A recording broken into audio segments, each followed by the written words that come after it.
Igo daitezela zugana jauna gure eskariak, eta sar dadila, peio zure zerbitzariaren anima betiko zorionean, zure irudiko eta seme ordeko egin zenuenez. Emaiozu orain zure ondorean parte izatea, zure seme Jesu Kristo gure jaunaren bitartez, zurekin eta Espiritu Santuarekin batean, jainko eta errege bizi baita, gizaldi eta gizaldietan. Amen.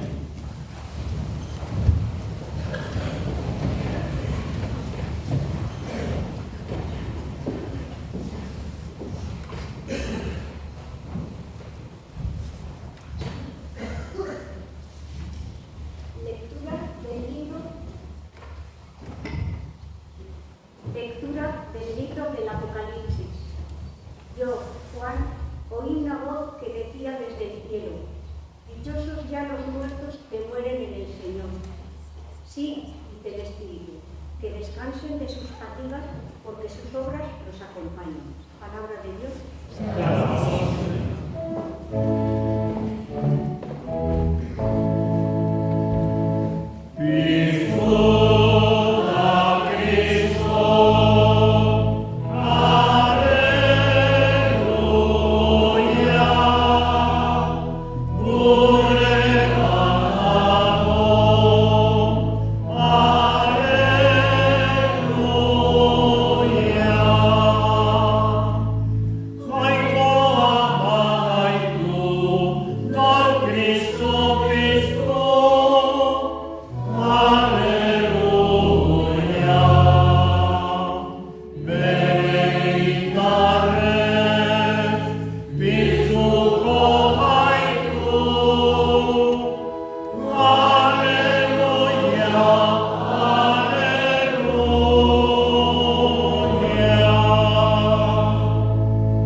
zuekin.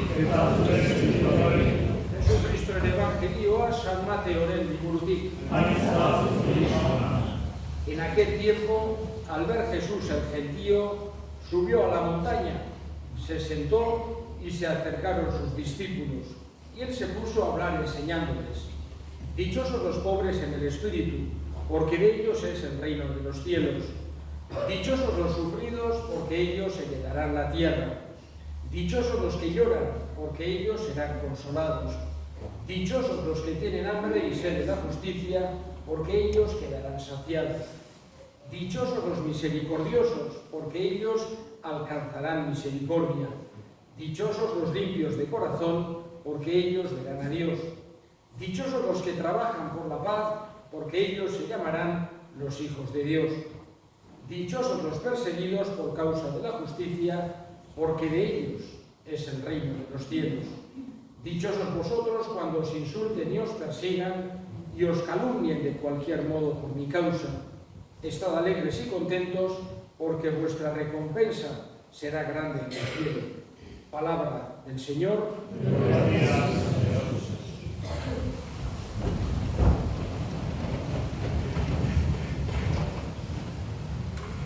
Las dos fiestas más grandes que celebramos los cristianos, los seguidores de Jesús, son, la más importante es la Pascua, la resurrección, porque es, vamos a decir así, el hecho histórico que fundamenta toda nuestra fe, y la segunda más importante, el nacimiento de Jesús.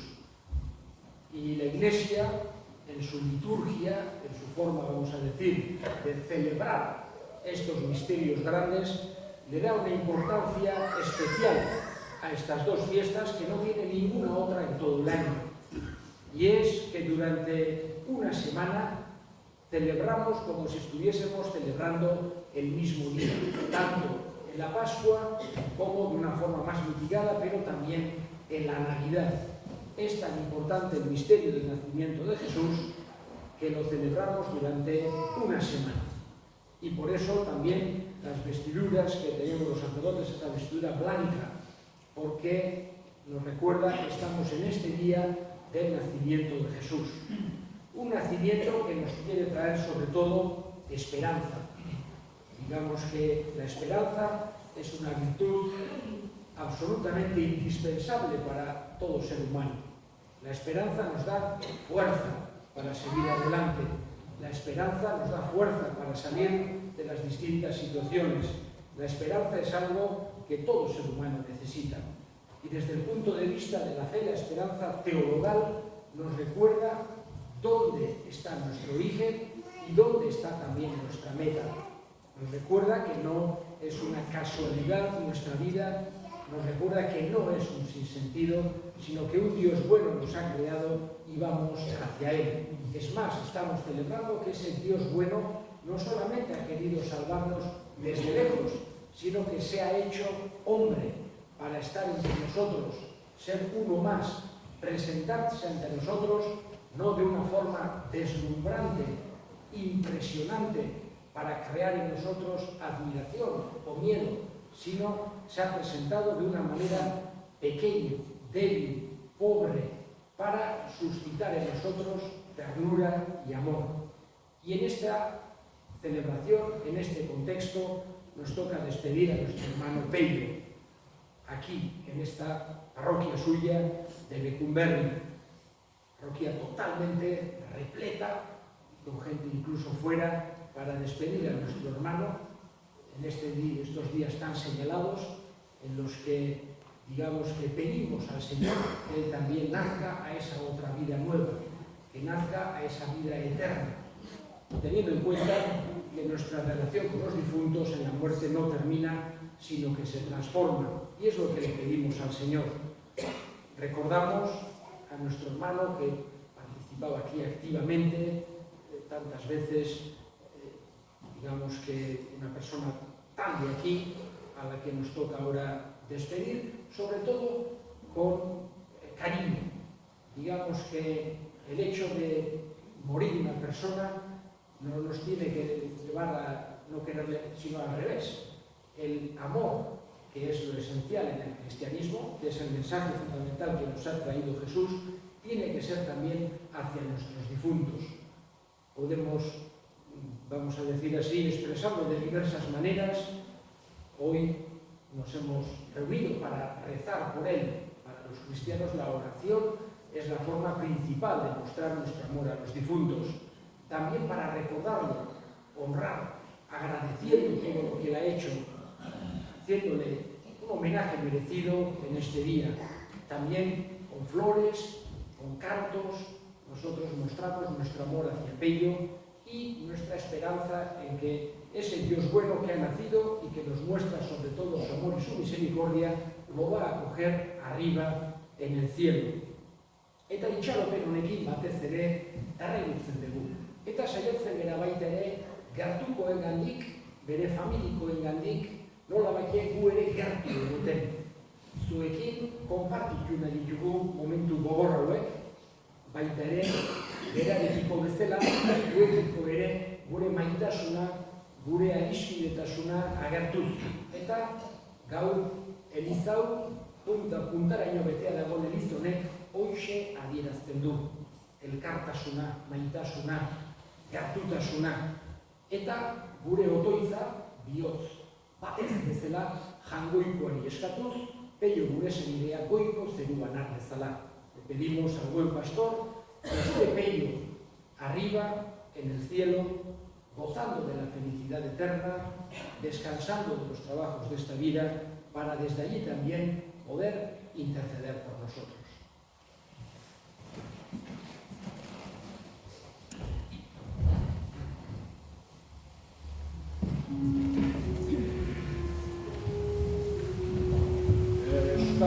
Dezagun hilaren alde, Kristo bitarteko hartuz, gure otoizak asko dezake, harenarekin elkartu.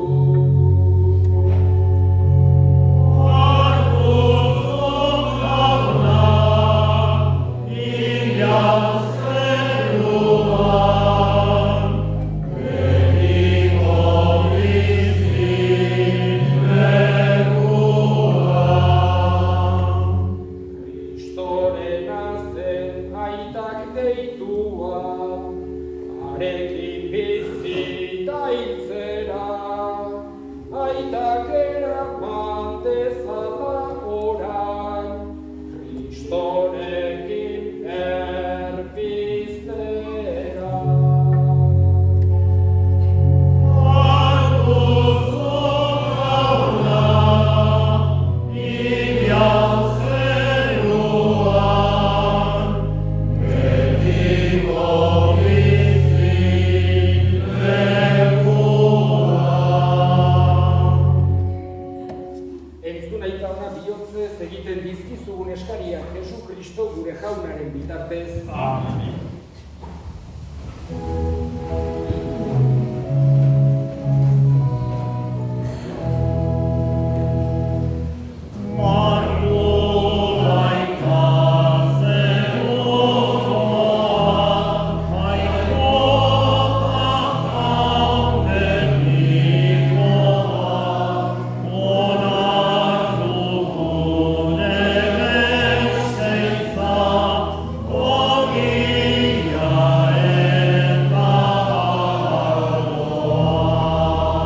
Onartu jauna bihotzonez, Peio zure zerbitzariaren arimarentzat uste osoz egiten dizugun eskaintza. Eta denentzako sendabide miragarri egin nahi izan duzun oparioaren bidez, emaiozu betireko salvamena Jesu Kristo gure jaunaren bitartez. Amen. Jauna zuekin. Eta zure espirituarekin. Gora bihotzak. Jauna bat zau. Eskerrak jangoiko gure jaunari. Egokia eta zuzen. Egokira bai eta zuzen, bidezko eta salbagarri, non nahi eta beti guk zuri eskerrak ematea jauna, aita guztiz, santu, jangoiko albuztidun beti ereko horri, Jesu Kristo gure jaunaren bitartez. Bera denen alde hilda, gu guztiok betiko hilez gaitezen, gehiago oraindik bere bizia eman du, gu guztiok betiko zuretzat bizi gaitezen. Horregatik, aingeru taldeekin batean goresten zaitugu, pozez beterik kantatzen dugula.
Santu zera bai jauna eta santutasun guztiaren iturri.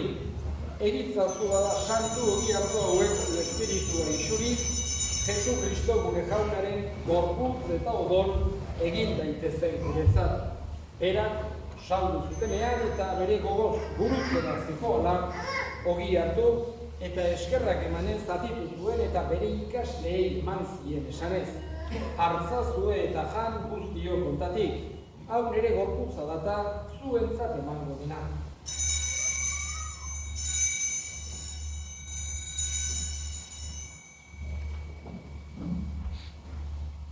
Era berean, afalondoan kaliz harturik, berriz ere eskerrak emanez, bere ikasleei eman zien esanez.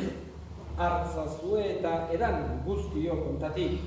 Hau nire odolaren kaliza data, itun berri eta betikoaren odola. Zuentzat eta askorentzat bekatuak barkatzeko isuriko dena. Egizue hau nere odeigarri.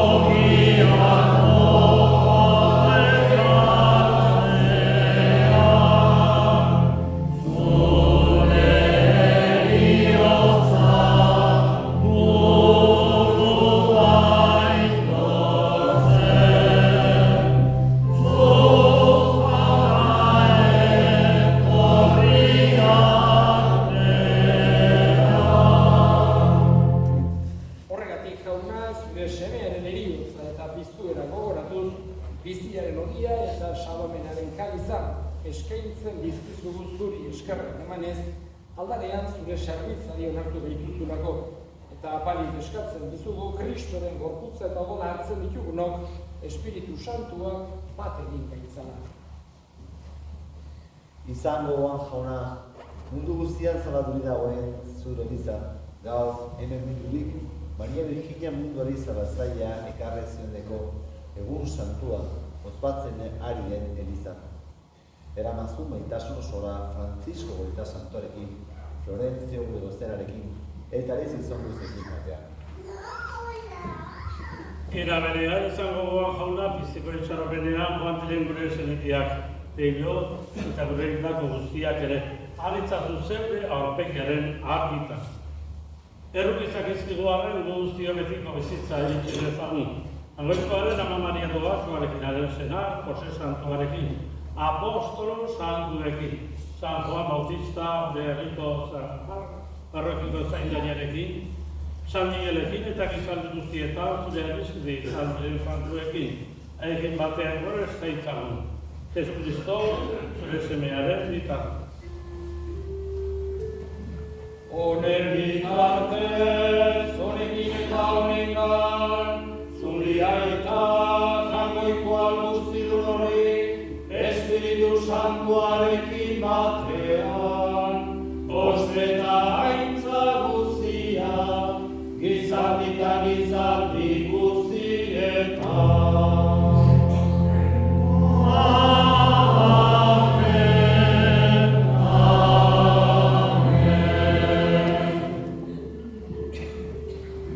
Salbatzaileak aginduta erakutsiari jarraituz, bildur gabe esan dezagun.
Gaitz guztietatik emaiguzu pakea gure egunotan.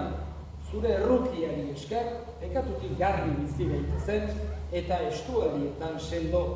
Betiko zorionaren itxaropenean, Jesu Kristo gure salbatzailea, noiz etorriko den zain gaudela.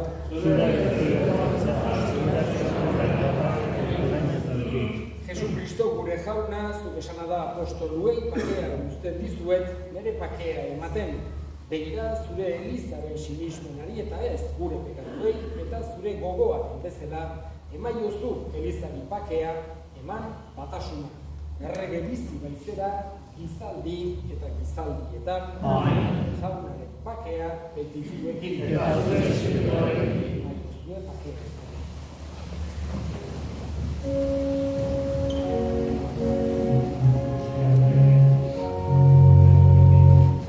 Oh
Josuak jaunaren mailamentuak.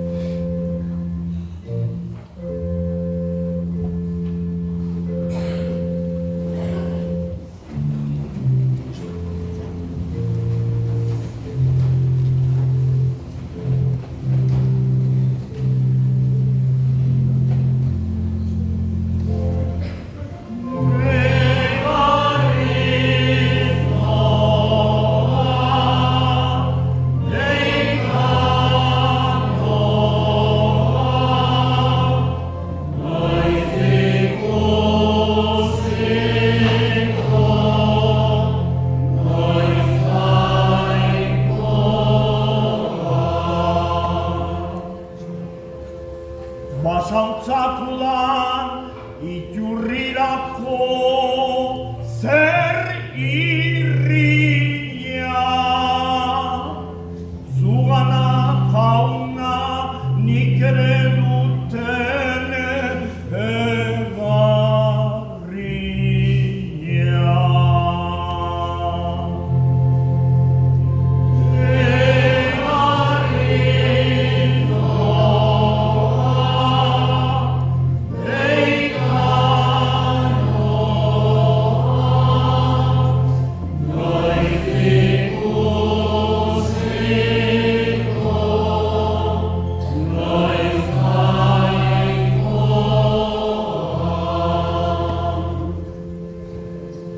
Joango naiz joango, Jainko jaunaren etxeraino.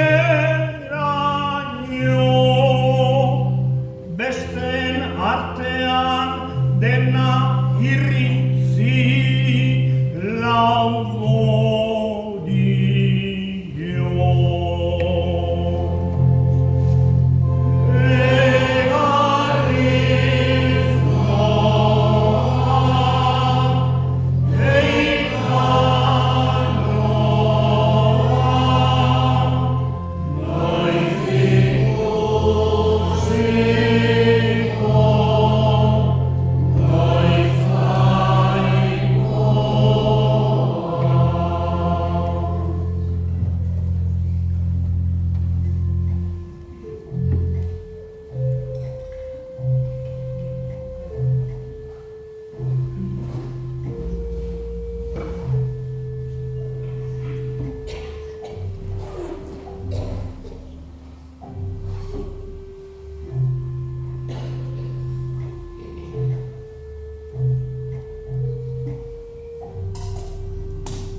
Familiaren izenean eta parrokiaren izenean eskerrik asko gaur hona etorri zeraten guztioi. Peio gure senideari azken agurra egitera, familiari, une samila hauetan laguntzera eta Jaungoikoari bere arimaren alde erregutzera. Muchas gracias en nombre de la familia y en nombre de la parroquia, todos los que habéis acudido hoy aquí a acompañar a la familia en este momento del dolor, a despedir a nuestro hermano Pello y a rezar a Dios por el eterno descanso de su alma. El novenario de misas, el sufragio de su alma, dará comienzo mañana a las 6:30 en la iglesia de las hermanas o madres clarisas. Luego el sábado será aquí a la tarde y el domingo la misa de 11. Y luego pues, la de 11 también, los demás días a las 6:30 las clarisas. Y ahora, antes de terminar, hagamos el responso final.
Janari santua zindar berriturik jauna otoitz egiten dizugu Pello gure senidearentzat. Heriotzaren lokarrietatik askaturik, poztu dadila zure semearen piztueran parte izateaz. Errege bizi baita, gizaldi eta gizaldietan. Jauna zuekin, bedika zaitzatela jainko guztiadunak, aitak eta semeak eta Espiritu Santuak. Zoazte jaunaren batean. Guri aurriari, gure bihotzen lotu harri, gure herritarrak berrozerro, zugan agatko bihotzeno.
Santuari, déjame sanar.